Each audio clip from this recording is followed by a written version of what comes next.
What do the words opaque and transparent mean? What is thermodynamics?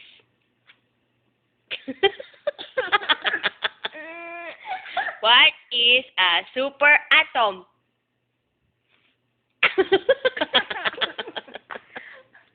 How big were the flying dinosaurs? Do we know about every dinosaur that lived?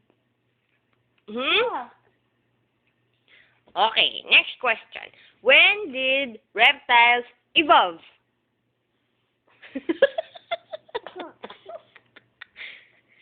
What did the dinosaurs eat?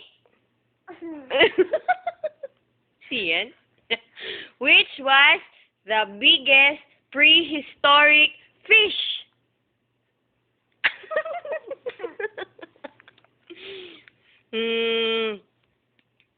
Does Africa have any big lakes?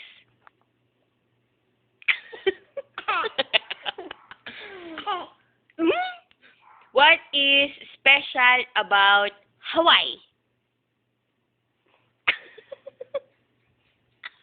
Wala tunog. Which is the longest mountain range in South America?